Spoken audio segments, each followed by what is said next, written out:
college for the political science portion? Definitely. We were always political. Okay. I was going to, apartheid rallies at 4. So I never saw the option not to be. And even on my father's side, I don't know if you ever saw that movie, The Green Book, but my grandfather ran a hotel that was in The Green Book. And my grandmother ran a luncheonette, but she was also an amazing beautician, but she could cook like nobody's business. And she would do hair, and she was an amazing hairstylist and beautician. And she was a licensed cosmetologist, so she would do whatever. But she also had licensed food board. She was one of the only people in Bessemer, Alabama, to always have an A rating for the entire time she owned her luncheonette.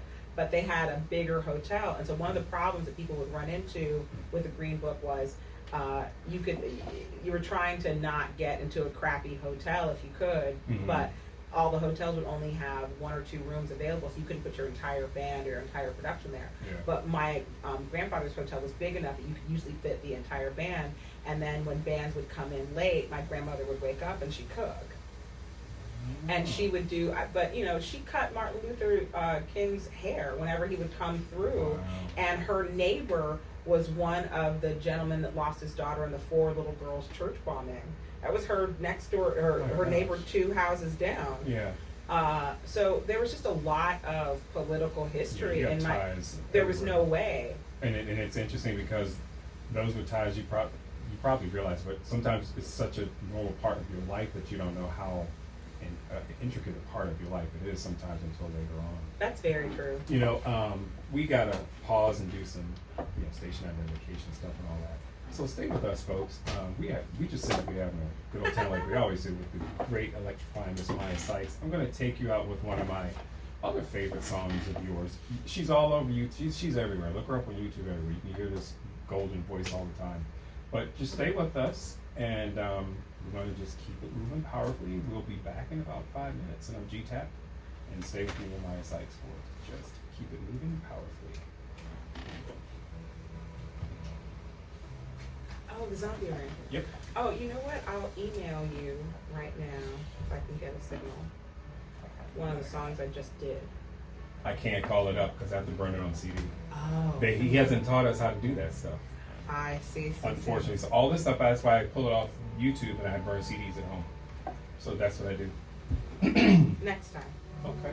For sure. Now let me load up all this other stuff. I gotta do at the top of the hour.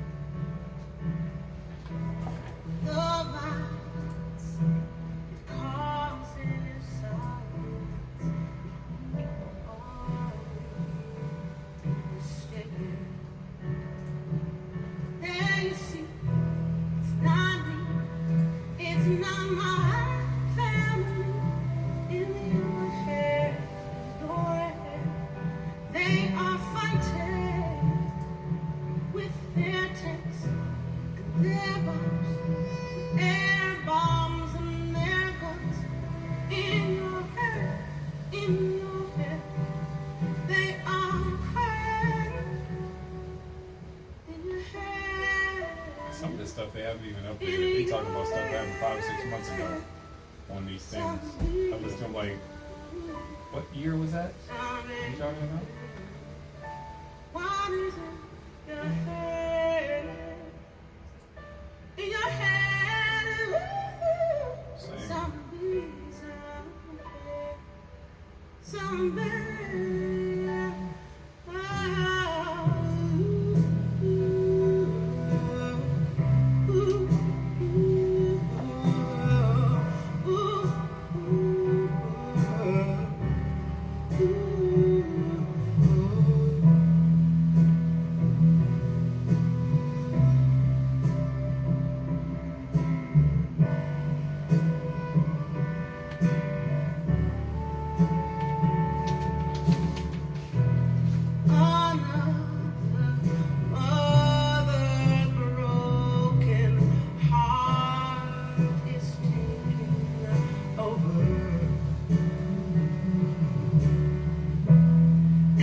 this song. We were just talking about politics, and it has those political undertones.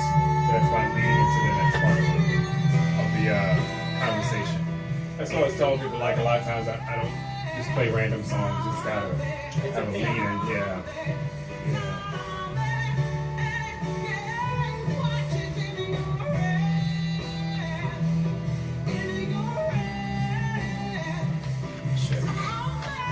Make sure we're still recording and homeboy didn't mess up my... Yep, we're still going. Cool.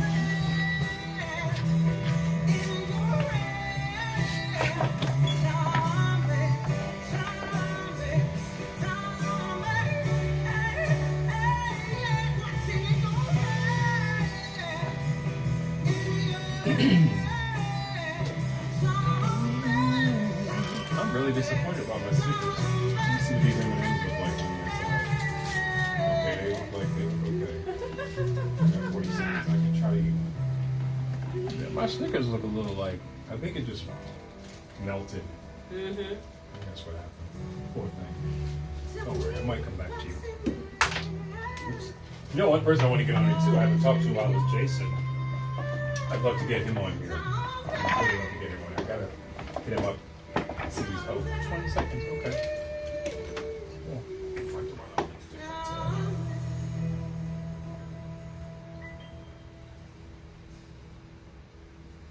This is 95.1 KBCM Los Angeles, and views and opinions expressed by the hosts and guests of KBCM Radio do not necessarily reflect the faculty and administration of Los Angeles Valley College or the Los Angeles Community College District. Yeah, especially since I've known Jason now. 95.1 KBCM Monarch Radio headline news. Thursday night, a fire began raging in Silmar, which has since moved north into areas in the Los Angeles National Forest. I still have the videos of us back when we used to sing the Broadway Gospel Choir with him and Chris Jackson. 7,965 Did their Ranch, Granada Hills, did and their Silmar, duet and that is first year. We were doing the choir together, and then that's when I met Greg. I met Greg through Jason. Greg Clark is one of we always say just keep moving. Background singer that passed away in 2012 suddenly. We met in the same choir. That's how I met Charlotte Gibson. A lot of other people. It's Greg.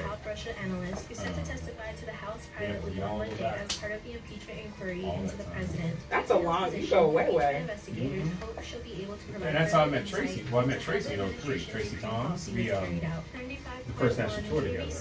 Oh wow. Exonerated. That's when we met. Because we came in on Broadway to learn that we hit the road. And that's when we met. We were roommates on the road. That's why she posted those old pictures of us like dancing, and then she did the new one because we used to kill it. Brian Denny, he used to go out and he would take us out in Chicago to the jazz clubs, and she and I would go there and sing and dance, and we'd just be a fool. So people don't know we go that far back. Like, I did just because you told me. Yeah. But I also felt like I was privileged to know that information. I felt like you kind of kept that one to the vest.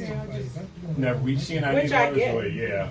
You know, especially when I get around some of the people who get starstruck with her, and I just stand in the back and be like, and I've even had people like, well, how do you know Tracy? Like that attitude.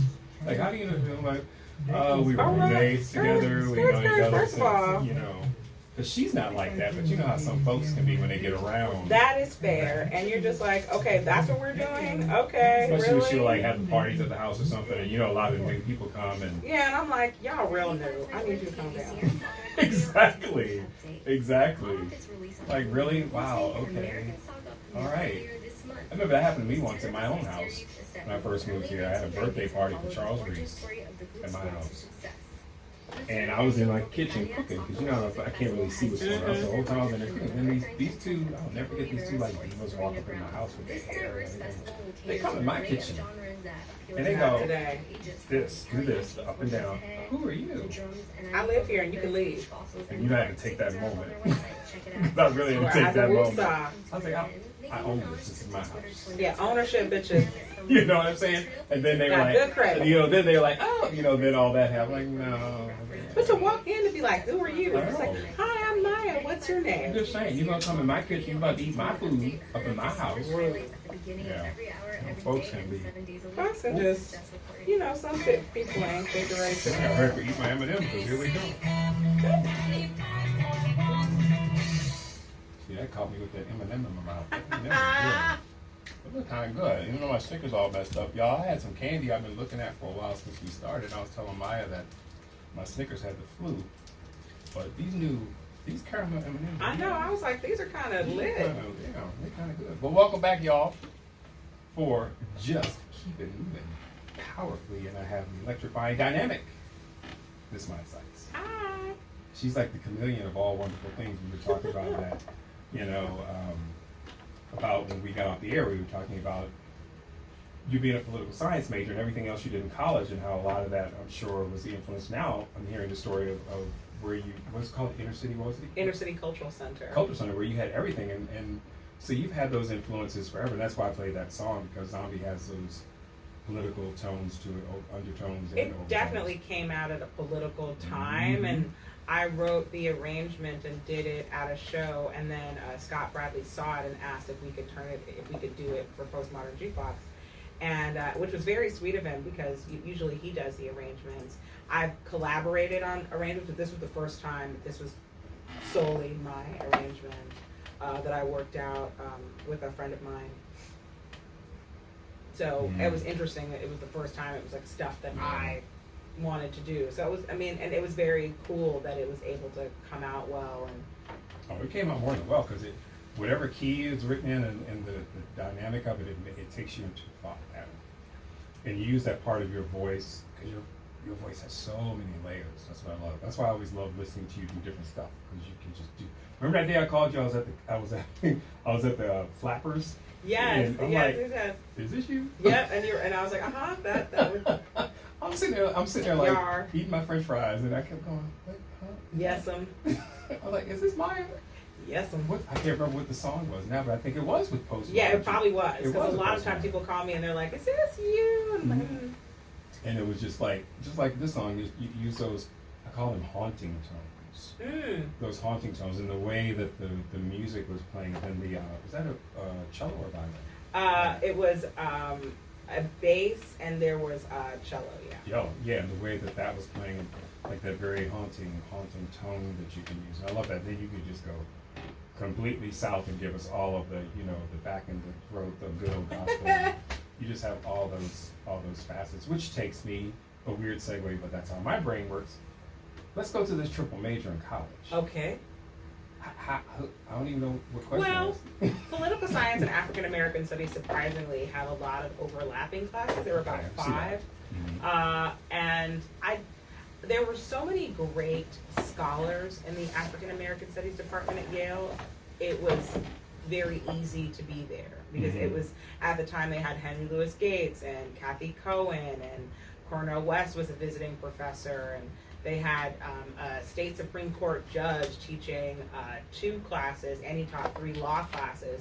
And when I took his class, Politics in the Black American, he allowed me to take contract law and torts at the law school. Wow. He wrote a special proviso so that I could take the class as an undergraduate. So I feel like because there were so many inspirational teachers, that's what inspired me to be there. But at the same time, there was an amazing Shakespearean scholar who's kind of credited as the most premier Shakespearean scholar ever, who unfortunately just passed away. God rest him. His name was Harold Bloom. And he was also dynamic and very influential. And I took one of his classes, and so I also thought about being an English major, but there was something about political science that really spoke to me, and it had for a while. And at one point I thought I loved singing, but I also really have a passion for law. So I thought about being a lawyer, and I thought, what would get me to that place quickest? And it seemed like political science was the way to go. And there were so many interesting classes, especially at Yale, on political science. And the thing that you pay for that, the name and the price tag, whatever, but you also pay for the teachers that come, because one of the teachers, Marty Gellens, I totally failed his statistics class, but he is the premier authority on statistics. He's the guy that would be on CNN breaking down statistics. Oh, nice. There was another class that I took that was called Strategy, Technology, and War, and the professor for that, you'd see him on CNN all the time. He was a political analyst. They'd have cabinet members from past presidencies. So they really did have the exclusive pedigree of teachers. So Yeah. you got, and you were able to go to their office hours and talk to them. And once I got over the intimidation of this person's on CNN and they're the scholar who's like the Right. most famous scholar, and just, actually went to talk to them, I learned more. And that's always my advice to students is like, usually unless your professor is a total wad, your professor wants to talk to you. Your professor wants you to pass the class. Your professor wants you to go to office hours. That's why they set them up. So once I relaxed, I was able to find out that information. Now Yale, black female in Yale. What was that like? Had the transition started already, I guess, previous to your time in Yale, where more black people and more people of color were coming to Yale? Because we all know Yale, Harvard, all that. Those are the old Ivy League all those schools had diversity, and Yale tried its best to stress that, and did its best to bring a diverse group. But the deciding factor is still socioeconomics and money.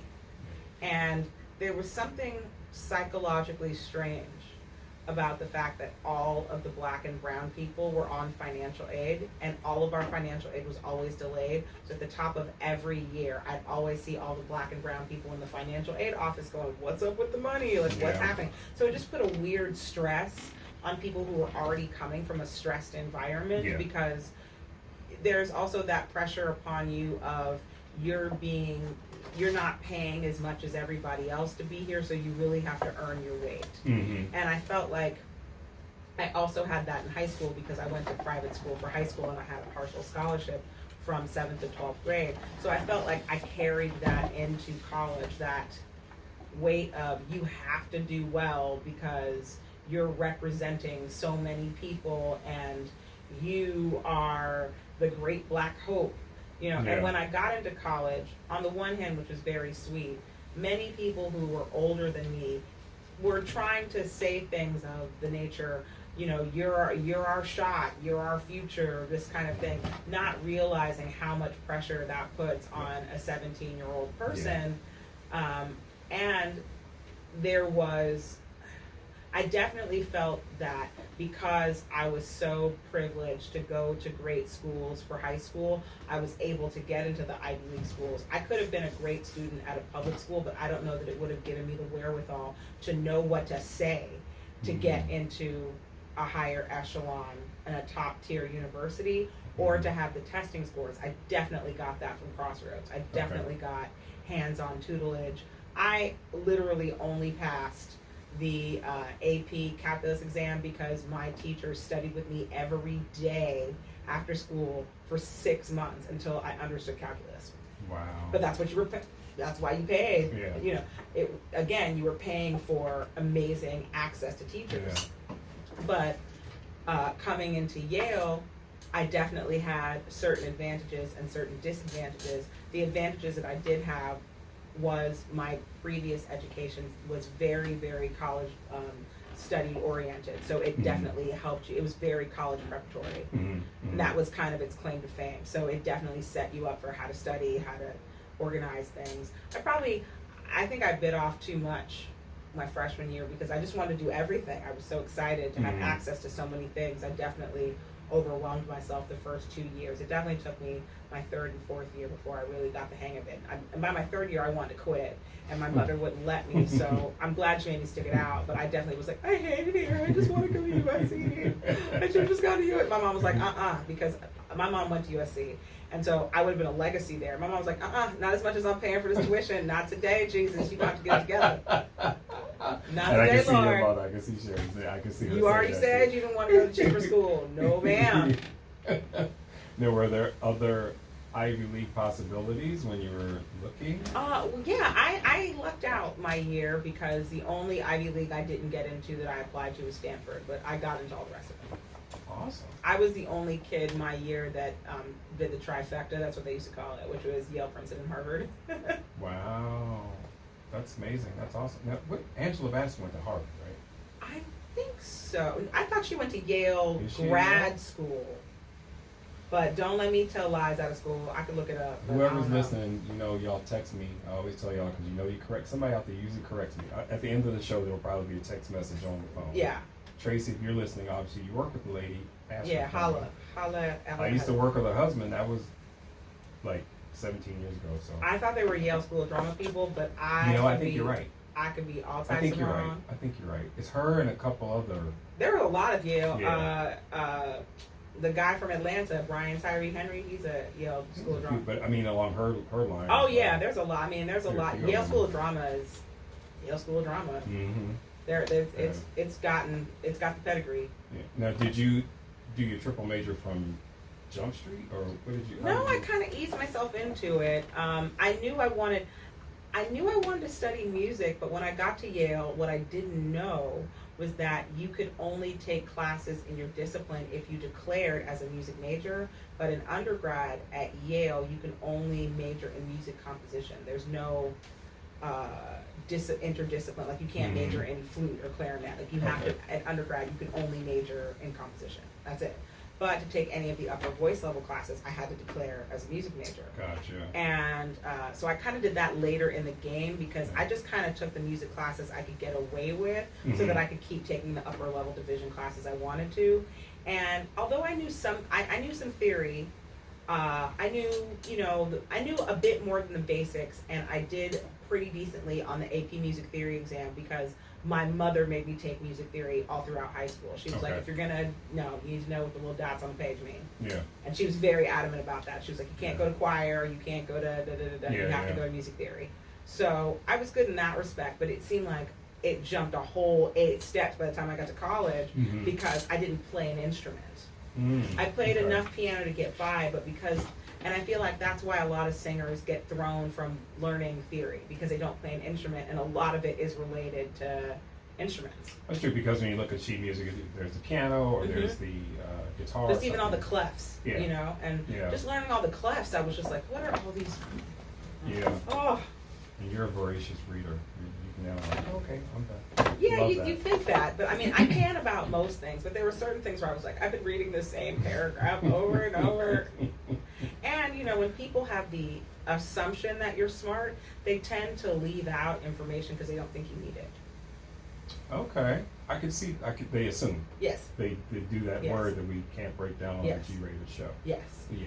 And that's interesting that people do that. Just like people assume the other art, people do that in life so much, like, well, you don't know so-and-so, or you don't, Well, and a lot of my friends, I don't know that they're aware of this, but they kind of treat me like I'm Google. Like, they just kind of call me, being like, Maiya, what's the, and I'm like, okay, I found the answer, but I only found the answer because I hit Google, which you could have done by saying, hey, Siri. Well, because we think you're so smart. So, which, I mean, it's sweet. It's a blessing and a curse. I never kind of say, you could do this yourself, like, in a snide way too many times, but sometimes I'm just like, I just looked this up in Google. Like, I don't have total recall of all the information. You put those special text messages, those auto reply. You need to have one though. You could have done it yourself. Saying, Lord. If that's not a word, if that's not a and you said one of those word. little emojis like, at the very end, like, and you could have done it yourself. You could have saved yourself so many steps. And especially when they bother you during your time, because I love do you still do all of your time blocking? See, especially during the time blocking, you should have it there, especially for the time. No, but I just don't answer the phone. I just kind of learned to not. I got that from you, and I try every time I deviate from that. I'm like, Maiya said, I swear. I got that from that book, Tim Ferriss, The 4-Hour Workweek. Okay. Which is a great read. I don't know that all of it is applicable to everyone's life, but there were some really helpful ideas, and that was one of them. And I've always found that there, and I kind of just do that. I answer emails from this period to this period, phone calls from this period to this period, and it did make me more productive and not constantly checking my phone. Yeah, and I try to adopt that in everything that I do. Unfortunately, sometimes like it's the not real always estate feasible. stuff, It's not always feasible. Can't always do with the real estate stuff, but I do hit that at 11 p.m. every night. My phone goes on do not disturb, and the only ones that can get through are like back home, family, because it's an emergency. Yeah, because that's the only reason why you should be calling me at hours when I'm supposed to be asleep. But from 11 p.m. to 7 a.m. do not disturb. As soon as I start watching Jimmy Kimmel and or Fallon, Don't call me. And see, that's my problem too. Is I have to, like last night, I was up watching your documentary with the Scott. What's it called? Scott Bradley. Scott Bradley. Yeah. I was watching it until, like I said, 2 a.m. and I'm like, I do this. that. I do that on my computer, especially on the road when I'm in a hotel room and there's nothing on TV I want to watch because their cable blows. It just bring out my laptop. My newest favorite guilty pleasure is there's a Comedy Central show and they have almost all the comedians broken up in little vignettes on YouTube, but it's a show called This Is Not Happening, and it's comedians telling like just crazy stories of stuff that happened, and they usually have a theme. I gotta see now. I have one on my Okay, list. if you just want to laugh until you cry, watch the Ali Sadiq one where he talks about accidentally downing a bag of mushrooms. I laughed so hard I peed. I mean, it was just the best. The poor thing, and how many hours was he under the No, because the funniest part about, I don't want to ruin the story, but he gets his bag of mushrooms and he's a vegetarian, so he just assumes that the person gave it to him as a snack. He has no idea they're drugs. Mushrooms, right? He doesn't even know what psychedelic mushrooms are. It's the cutest thing. I laughed so hard. There's some really good ones. But see, it seems like your foundation is just you were so blessed to have a foundation of go get it, let's hit it, let's do it, and here you are. And I have a song for that. See, I think this one is kind of cool, and I love your arrangement on this one. Where is it? I gotta make sure I hit the right number. Yep, I have it queued. So here we go, folks. If you've noticed, folks, I've only played one song that's not Maiya Sykes because I love Maiya Sykes' voice. Aww. So I may have to sneak one in there. I do have a favorite artist that you've always reminded me of that we talked about a long time ago, and I may sneak that in there. Okay. Otherwise, I'm just going to enjoy me some Maiya because that's what I was doing till 2 o'clock in the morning. Actually, it started off at 11:30. I was so proud of myself. I got into bed at 11:30. I was so like, oh, I'm going to sleep. I said, oh, that's right. I got to make sure I at least mark some stuff for Maiya. What did I do? And then you went down the rabbit hole. And then YouTube said, okay, and here's all this. That's hilarious. And so I'm going through all your stuff and listening. And then, of course, I get to the interview. It had to have been like 1:45 because it was like a little over an hour. And I watched it till, it had to be like, no, 1:30, 1:45 because at 2 o'clock I said, I'm cutting it off. And that was like the 30-minute mark or something. I got to go sleep. And I was already like literally falling off the side of my bed. You know, that kind of thing.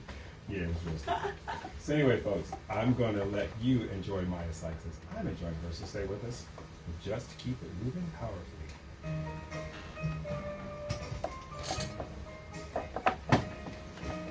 I'll tell you the story behind the song. Okay. We'll hear it when we go back on. That'll be great.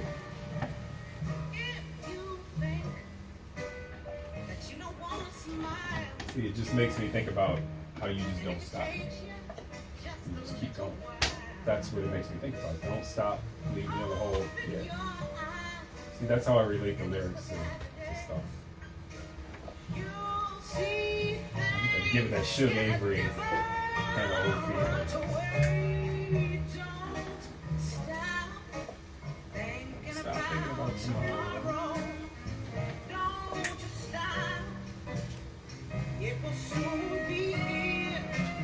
Oh, it will be so much better than before. 'Cause yesterday's gone. Yesterday's gone.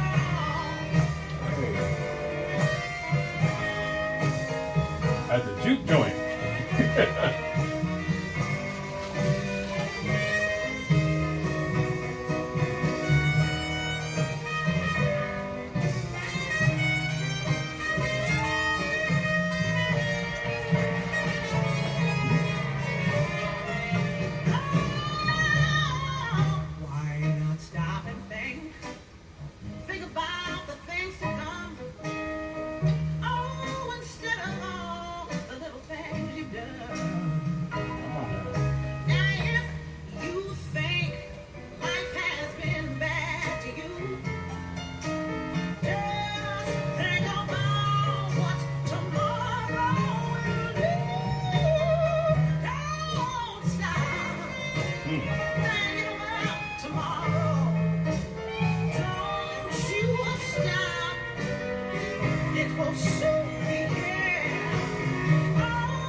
And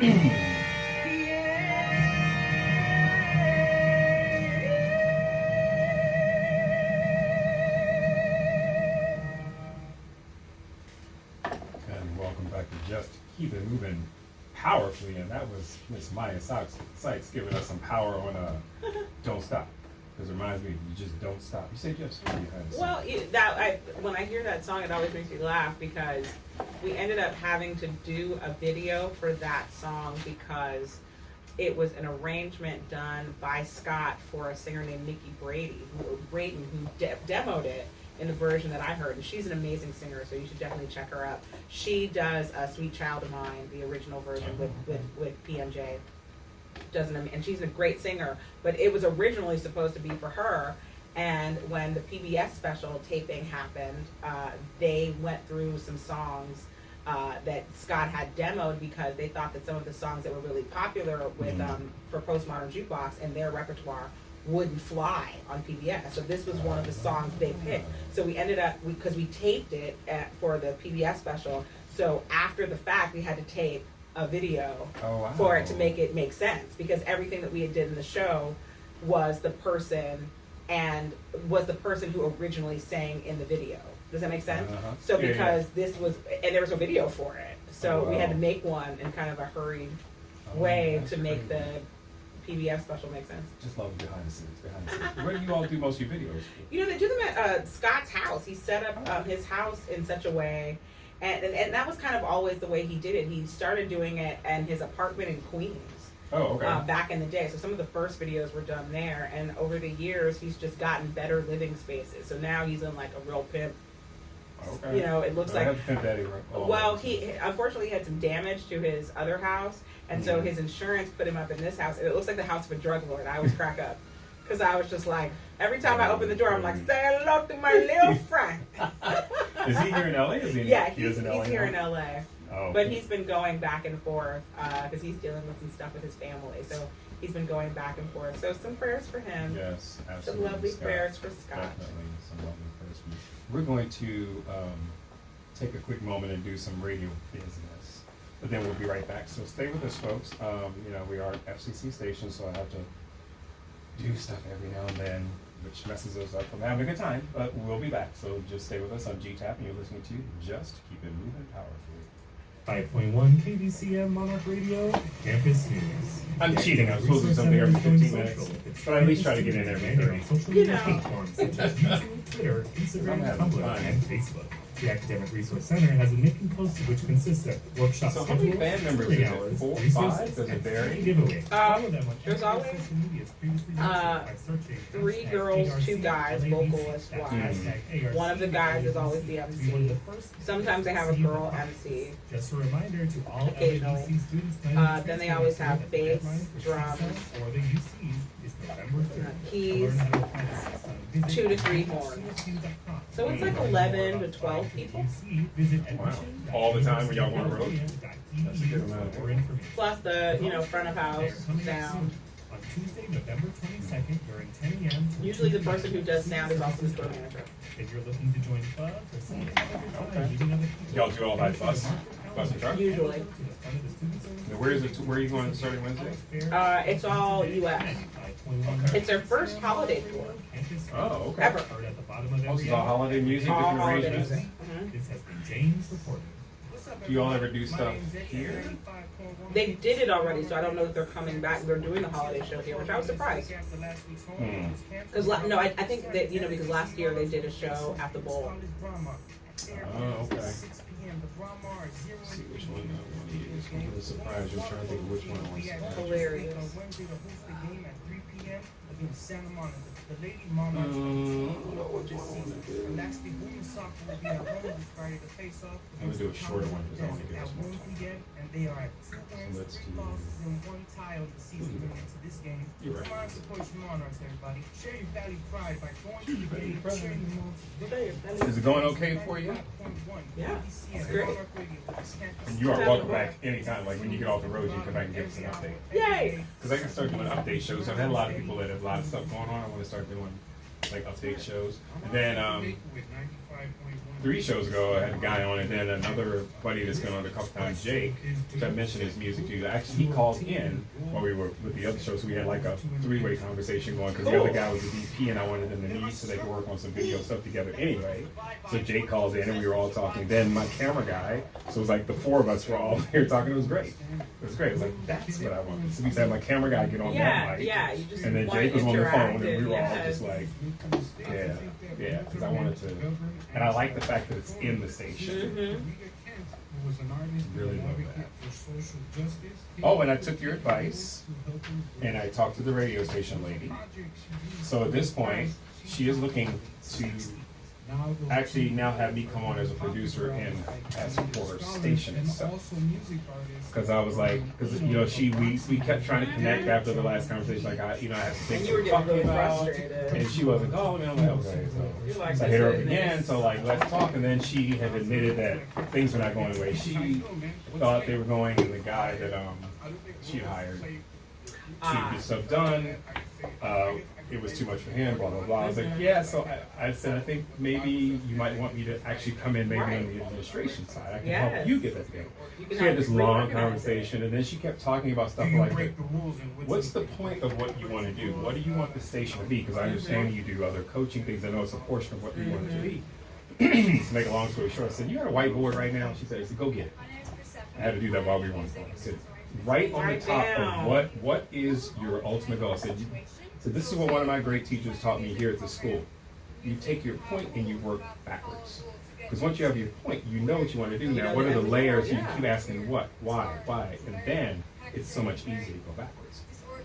So she ultimately wrote down what, how she wanted her entrepreneurial thing to go. So now let's take 3 things. Let's take a tree. What are the 3 things? One is the radio. What are the other 2 parts that you want to equal to get to that point? And so we did that. I said, now let's deal with the radio, and let's deal with your publishing. What does your publishing do? Well, I want to help people be the best they can be. That's fine, but what are the details? What are the points you want to use to help them? So basically, I went through this whole thing and helped her organize her whole business. By the end of the conversation, she was texting me. I said, you also need a mission statement. By the end of it, I helped her get a mission statement. I said, now you see what I'm saying. She said, I'm not just a radio guy that can talk on radio. She's like, no, I knew that when I first talked to you. That's why I was always talking about maybe you could do other things. I said, I love doing this. I love helping people, but I'm kind of at the stage in my life where I need to do this and it needs to turn a profit. And so we were talking about that. The truth of the situation. But she was so happy after all that, and she's like, "Oh, I knew you were more than just a radio guy. The more I was talking to you, so and thank you for that." Because I was like, "Yeah, Maiya's right. Don't just walk away from it, but find." And I was like, "Now, if she doesn't want to deal on that avenue and that aspect of it, then I gotta bounce because it's a waste of my time." But then you've exercised all the possibilities, and then you can bounce and don't feel like I missed a stone. Which I didn't want to do anyway, but I couldn't figure out, that's why I was glad we talked, I couldn't figure out how to take the next step to go, this is what we got to do. And if it's a new company and she's already got these other branches and she just wants that portion to equal the whole and I can help, then let's do that. And then I can come back to being on, I can be on the radio anytime, it don't matter. I mean, I can get on the radio talking to anyone. But let me help build. And I told her I want the title of producer. So I want the title of a producer. I want to be a creative producer. Those are my titles. You know who this is right now. I've always told you that you remind me of it. Because I want to do the sing knocking on Heaven's Door. Remember you sang it in that show. And I was like, you always Randy Crawford. Always Randy I get that a decent. You told me the first time was my dad. Okay. And I was like, okay, Dad. This is one of my favorites. So now we're going to see where it's going to go. I've helped her with a mission statement and got her on the path of how she wants to take all of her different branches to equal the tree, to be the root, to get her leaves. Now we're going to, it's in her court.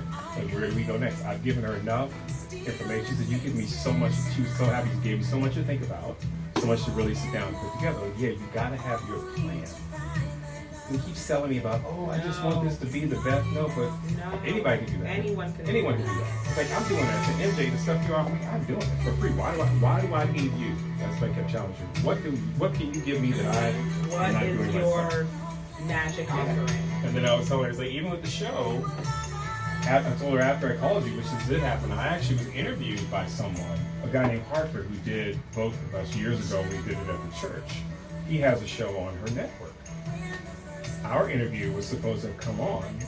They ended up playing the same one he'd done the week before. They wouldn't answer his questions why it happened. He couldn't find out what was going on. Then it finally aired. He didn't know, but he happened to catch it. Says, "Oh, we're on now." I'm like, see, yeah, there's too much of that going on. Then she had me listen to all the different people, and everything sounds so uneven. It sounds like people are talking through their cell phones. Like there's no, there's no, there are no good mics. Exactly, there's no standard. There's no level of professionalism. Which is what I was telling her. It's like if you want to sell a brand, you need to sell something. What I'm hearing right now. It's people, anybody can take an iPhone and just start talking. So you need to have a certain level, a standard. The people have to have this, and this to even come in, to be considered to be on your station. But on the flip side, your stuff has to be together to draw them in. You can't have it on radio. Exactly. And she had this really top, like, YouTuber. We were on a conference call a while back that wanted to come in, but the one guy who kept screwing stuff up, he didn't send out any of the stuff they were supposed to be able to have so they could hear what was going on. So we were all on this call, like, twiddling our thumbs. And she said, yeah, the guy got frustrated as well. So yeah, I could hear it. Then the guy brought up the same thing I did. What is your station doing to get sponsored? Maybe if you get sponsors, we could all have good mics and we could have access to them. Or, you know, what are you doing? Or what a is your draw? GoFundMe campaign for at least one or two mics. Something, yeah, exactly. So, it was an interesting, it felt good. I walked away from it like, okay, ball's in her court now. She's like, I don't have a lot of money. That's fine. We can do a contract basis. We can do a contract basis for this. I'll do this for this amount of money for this amount of time. I'll do this part of the project.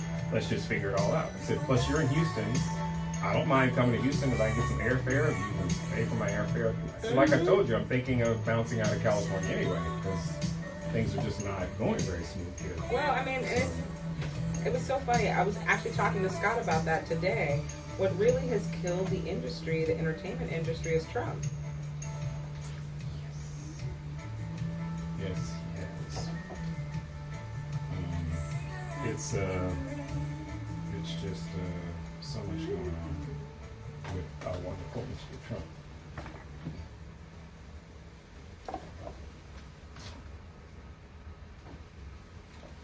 Welcome back, everyone, and you're listening to Just Keep It Moving Powerfully with my wonderful, powerful, electrifying guest, Miss Maiya Sykes. And yes, that was Miss Randy Crawford. When we first met, I was always like, you remind me so much of Randy Crawford because I wanted you to sing Knock on the Heaven's Door, but you sang in that, was it for the record show? Yeah, I did. Yep, and I just had to get one in there. That's the only artist that whenever I hear her voice, I instantly think of you. I'm a big fan of her, so that always means so much to me that you say that. Yeah, now African American studies, politics, and music all go together. Have you ever done a political, say, musical show? I've done some, and I've written some political songs. I guess my political nature usually comes out of my performance more than it does in my writing, but I mean, a conversation with me, it's pretty obvious I'm a pretty political person. And I say that I'm a political person because I am a registered independent. I want to go with the best idea, so I don't really subscribe to the notion of affiliating with a party because sometimes somebody in the party says something stupid. I would rather go with the person who has the best and most coherent set of ideas. I don't care what party that person's in. And I feel like the two-party system's super antiquated anyway. But, I mean, at this juncture, you kind of have to go one way or another because we're so polarized as a country. Yeah. I'm so glad to hear you say that, too, because all my life I've just been a registered Democrat. It's kind of like, it seemed like what black folks did. They just registered Democrat, most of them. I have a cousin that's a Republican, one of my black cousins. I have tons of my white cousins that are Republicans, and they grew up in a very different way than we did, the colored cousins of color. So a lot of us tended to go the Democratic way, and that's just what a lot of black folks from Washington, D.C. and from the South, that's what they did. But I have to say, personally, in my own political world, I'm kind of in the same boat of, I'm not a registered independent, but if I feel like the Democrat is not putting out what I need to see, you're not going to get my little push. No, and I'd rather give it to, the Green Party, or there are all these parties that are coming up that have interesting things to say. And, the other thing is, I get that whole, black people were just taught to vote Democrat before, the Dixiecrats were in power, so they were taught to vote Republican. So it's always vacillated throughout history. But what I've also noticed is that a lot of times there's no political discourse where you can see two sides talk and really talk about something and say, okay, I can see why I should align with this person or the other person because what they've discussed in this platform, I align more with this and more with that. Now when they have debates, it's just people, spouting rhetoric at each other of the party line. They're not even answering the questions posed in front of them. It's just more rhetoric for their agenda across the board. And I'm just like, okay, well, how are we supposed to know any information from what it is that you're saying? Because all that you just said I could have read on your website. How did this answer any question whatsoever? And that's across the board, Republicans, Democrat, to me anyway. I agree. The other thing that I get really frustrated is it's getting harder and harder to get an unfettered, unbiased version of the news. I just want the news. I don't want your opinion about it, whether it be left or right. I just want, these are the facts. Here's what happened. I don't want any slant on it. And that is getting harder and harder to find. Today, for instance, I read Yahoo News because honestly, since our election in 2016, I got rid of TV. And that was one of the reasons I just got tired of seeing everything. So I select what I want to read or hear on my phone. And I subscribe to Yahoo News. And the byline today, which I thought was hysterical, I can't because of my phone, I'm using it to record. But it's something, I guess the head of the Speaker of the House, whatever he is in Texas, is supposed to resign because these tapes came out.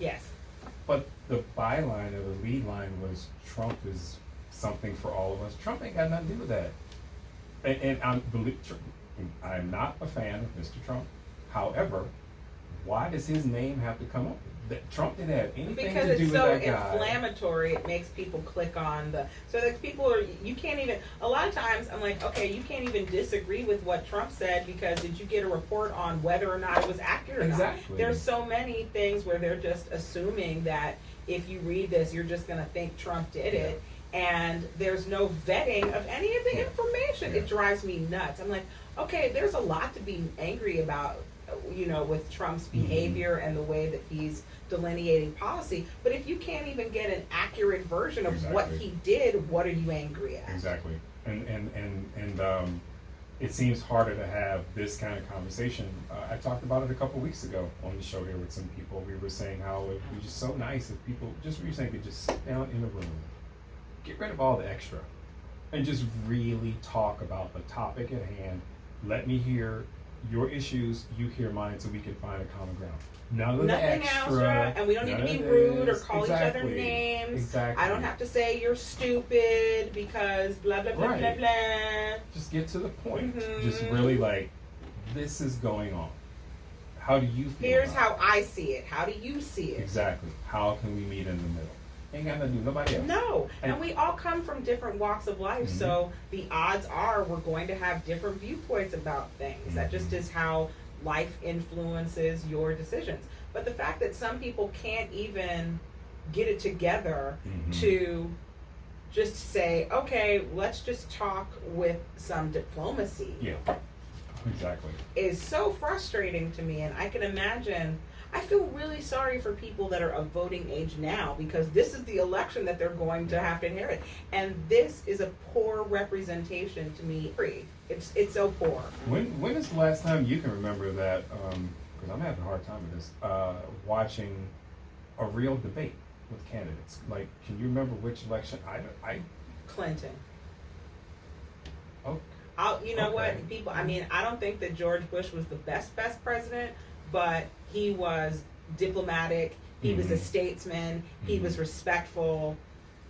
I was saying those were at least topics and issues did come up. They did have their back and forth on them. And they were both well versed in them. That's true. I think that Bill Clinton was better well versed because he was just a better public speaker than George Bush. But at least George Bush is a smart person. He knew what was happening. He knew what was going on. He knew enough to not just spout the party line, and he could actually get into concepts. And I'm not even a George Bush fan, but you have to give it up to the man's sense of diplomacy, and that it was still a thing. It was still a thing to be a gentleman and to be a rep. You know, Yale has this whole thing about, you know, when you leave here, you are they used to call it gentlemen of Yale when they allowed women. And they would say, you know, you are gentlemen and ladies of Yale. You are representing our university, and we hope that you are going to go out and represent it with, they call it light and truth, because the slogan in Latin is basically translate to light and truth. And so that's what they're saying, is that, you know, and no matter what your affiliation is or whatever, that you bring light and truth to your position and to your stature. So that used to be so ingrained into the psyche of upper echelon universities. It had a thing. There's a reason why that academic crust had a certain ring to it. It had prestige. And because we're starting to devalue education more and more and more and more, that has less and less and less value. And that's like, where's the other teachers? There's a teacher strike going on as of a few days ago. I was trying to read it on my phone.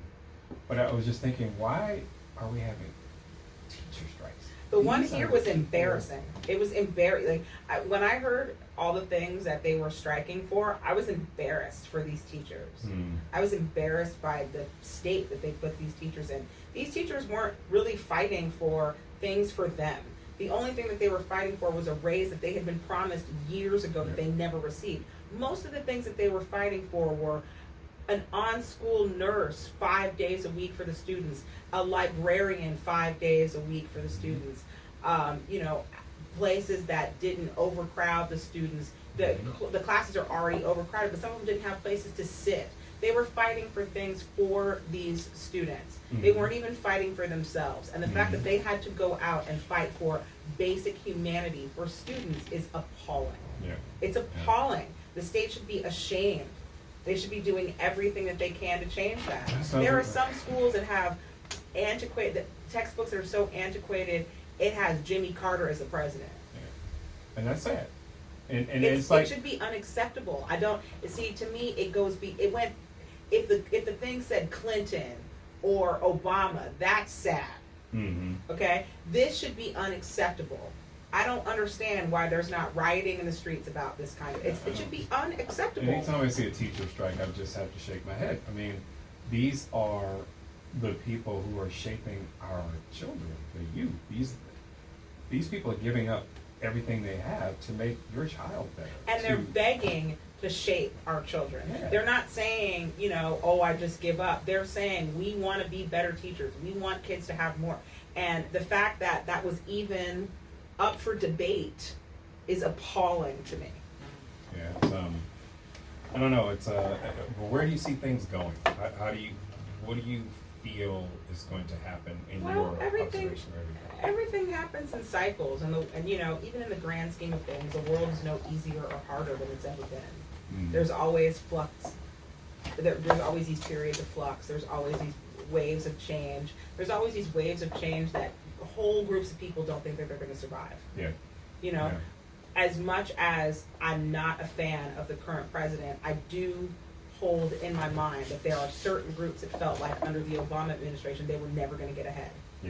Right? I don't know if they're getting ahead now, but I do know the feeling of thinking I am oppressed in every way. I don't know how I'm going to get past this. So I do give. Yeah, exactly. But it's not like they got the things that they needed. They just wanted change so desperately that they were willing to do anything to get it. And I do keep that in mind, because these uncomfortable moments is when things can pop off, because people become tense and tired and desperate. And that's what I'm seeing that across the board. Even me, I know I'm working harder than I ever have worked to make the same amount of money, and I know that I'm lucky that I make money as a singer. I know how fortunate I am. I know how blessed I am. I know some of the greatest singers I know. I was talking to a friend of mine the other day who was like, yeah, it's really lean this month, but you know, next month picks up, so I'll probably just, you know, either drive Lyft or, do Instacart delivery. And I was like, this is one of the greatest singers I know. And I couldn't believe that one of the greatest singers I know was forced into that position when this is one of the greatest singers I know, who should be working and does work all the time in a social media setting. We don't know the truth about somebody's life until you get up and really see them. But I know it's hard. And I know that we're at a precipice where things are so hard they have to change because too many people are affected in a negative way right now. And see, the thing that gets me is they keep saying that unemployment is the lowest it's ever been, but not amongst the people that I run into. Because when they look at those barometrics are hard for us because they usually talk about jobs in a 9-to-5 setting or in a corporate setting. They don't talk about the creative field. And if they did a compare and contrast by field, in the entertainment field across the board, it's down 35% across the board. And those are the statistics that you can find, but they're not as easily presented because it's very easy to say the entire country has a lower unemployment rate. But if you're not looking at sections and sections and sections, and people are very quick to trivialize the entertainment industry. But it is a vital and necessary industry that California was basically founded upon. So without it, it would tank. But people are doing more and more things to make it harder and harder and harder to make a living. So it has a breaking point, and I'm noticing that. Yeah, and it's also, speaking of that, I mean, even people like myself, a lot of people are escaping California because it's not the golden state of the entertainment. Because they're making it harder and harder to work here. So a lot of people, they're going to do that to music next because the new laws that they passed for workman's comp and independent contractors, they didn't make any exemptions for musicians. So here we go. People about to flood. Film and TV is they about to go to Tyler Perry studio. They're like they going to Vancouver and they going to Tyler Perry studio. And it's so inexpensive still to live in Atlanta. It's much cheaper than here. It's more expensive than it's ever been, but it's still so cheap. I mean, I have friends that just moved there, produced tons of shows here. They couldn't get any work. They moved. They were like, I don't know if I want to go to Atlanta. They moved down there. They were brought in to do 2 shows. They had to buy a house.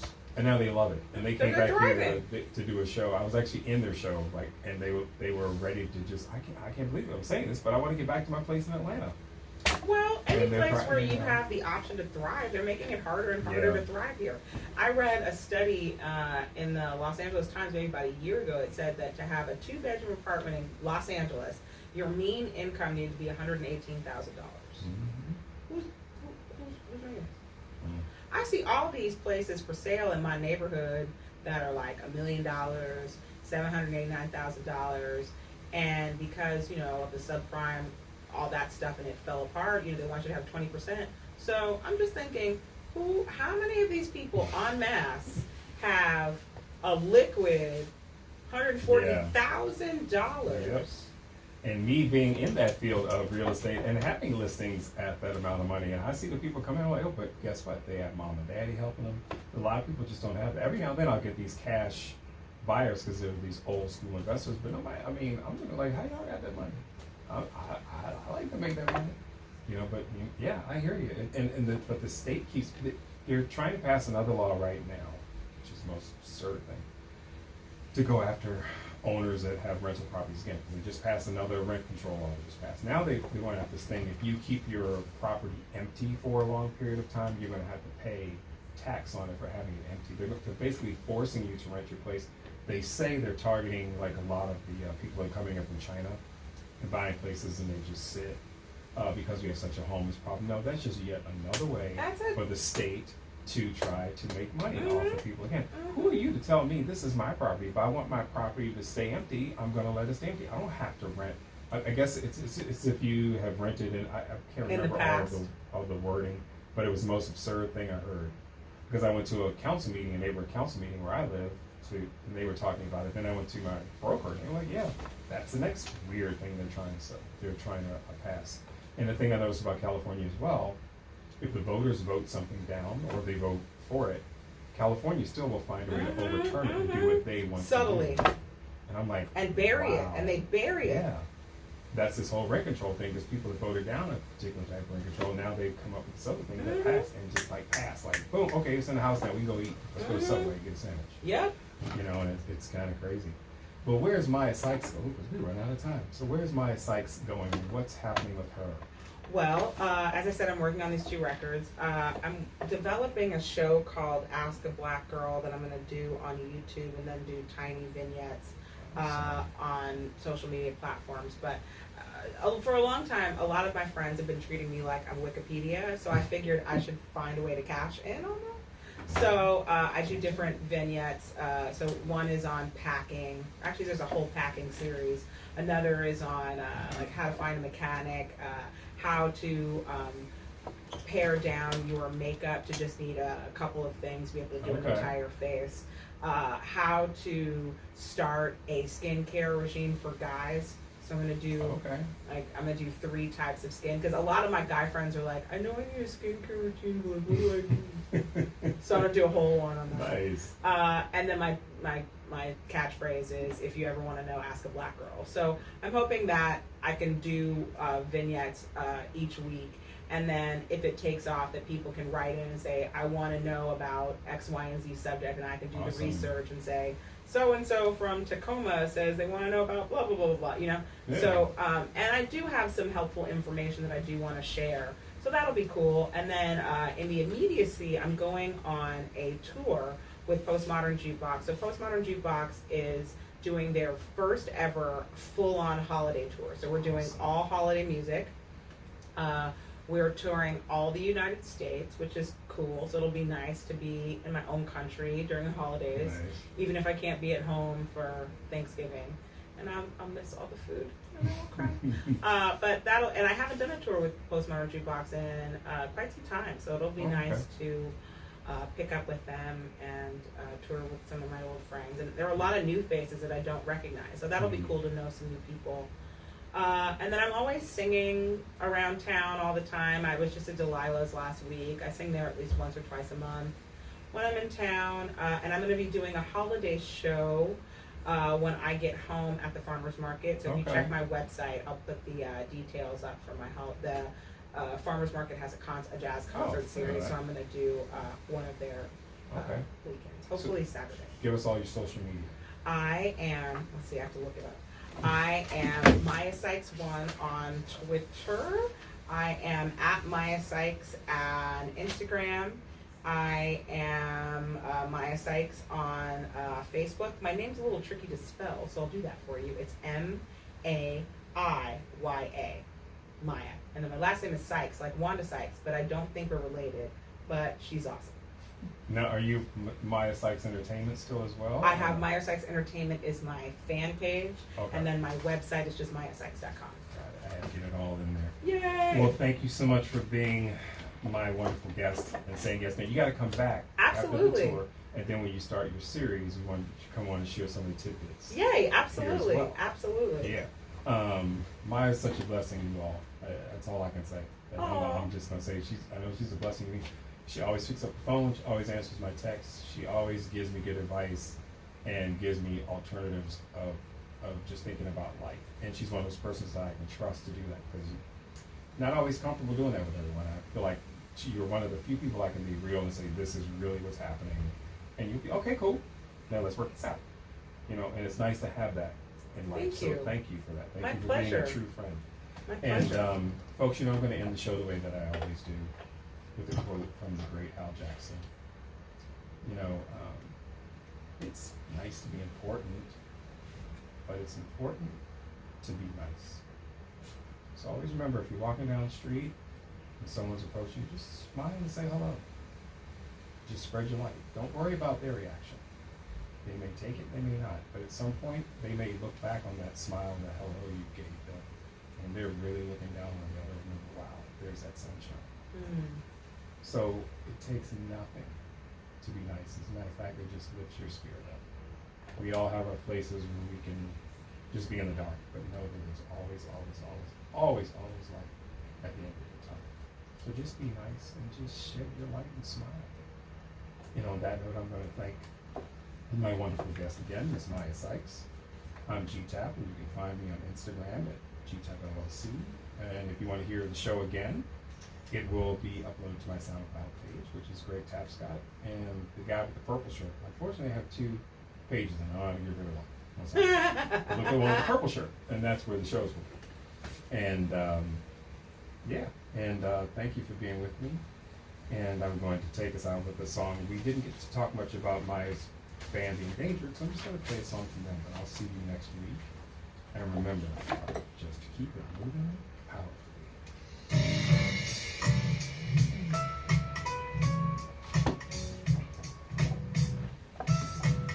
I had to get an endangered one because I didn't get any in there. I know, I'm hoping we can finish we were working on stuff, but then everybody started having babies. Oh, and there's that. Well, you know, babies happen. Oh, we gotta take a picture. Oh, we do. We gotta do it with your phone because we're still I was running gonna say. the camera. I have to go So pick was it up my okay? It was great. It was super fun. I have to get my new phone, and hopefully they'll have it. Stood this way so we have all the Oh, stuff in the back. I'll do it on a timer. 'Cause You know, I hadn't seen these videos, right? you haven't? Nope. I just finally got it on. I've been on YouTube with you all day.